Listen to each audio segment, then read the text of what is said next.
just because I was so ridiculed in school because of my learning disabilities, I was called duffer.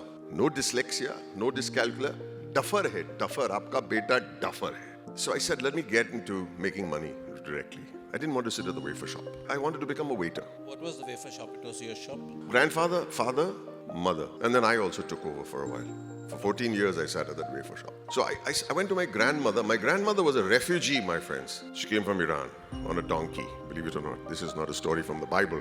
She and my grandfather, my little father, 1-year-old in arms, came on a donkey across the desert, came to a port, Khurramshah, and then took a sailboat the next morning, lived in a tent in the night. Sailboat next morning came to Mumbai. These are my grandparents. These are the folks that I have to recall and say, this is where I come from. Today we're sitting in these fancy rooms. Please don't tell your children that this is what life was. How did you get into the fancy room? Your parents and you have worked very hard to be in these fancy rooms. Very hard. Kids of today never get to hear the word no. There is no denial. We are finding ways to fill up their day, go to this playhouse and go to this and that, and and I'm looking at my grandmother and I'm seeing a fragile face and her fragile feet and those Irani chappals that she used to wear. My grandfather was a table boy when he came here. And I went and asked her, I want to be a waiter. She said, fantastic, but be the best bloody waiter in the world or don't even try, she said in Persian, in Farsi. And I said, okay. But she said two things that got stuck in my head. Go for the best and hang out with the best. So congratulations, we're hanging out with you. But go for the best. So I went to the Taj. This is not a hotel, right? I can talk about Taj, yeah. That was the best hotel in Mumbai. I went and there was a guy called Sam Bhada. I don't know if you know Sam Bhada. Sam Bhada did my interview. Parsi guy. Everybody knows who a Parsi is over here? Sir, do you know who a Parsi is? No. So he's this Khadus Parsi and he looks up at me and he says, which department do you want to join? So I had practiced all night. Food and beverage. ऐसे करके मैंने ठोका. First thing he said, idiot, drop the accent.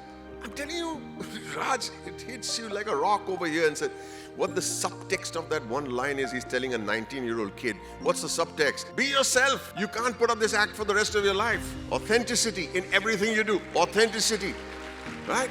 I said, which department? I said, food and beverage. He's saying, oh, मेरा style भी सब हवे में से निकल गया. Food and beverage, sir. He's saying, very good, very good. But idiot, the whole hotel business is about food and beverage only. I'm shaking in my pants. This is going south completely. So I would like to join the rendezvous. He said, wow. He taught me a new word that day. A new word in English, which I don't think even Mr. Shashi Tharoor has heard of this word. And that word is want. He says, son, if you don't have a want, you have no story to tell. You don't know where you're going. You just join the hotel. So I'm so happy. Rendezvous, the most expensive restaurant in India, the rooftop restaurant. I said, yeah. You want to join now? I said, yeah, I'll join right now. Saying, right, superb. Go to the basement, idiot. These are the lessons I've grown up with. And I follow them with every single movie that I do. Saying, you don't think basement? He's saying, yeah. He's saying, you don't think I'm going to send you up there right away. Go to the basement, fold some napkins, wash some dishes, do some room service, and then we'll see if you can be a waiter in the French restaurant. Pay your dues. There are no shortcuts and there are no magic bullets. Stuck in my head.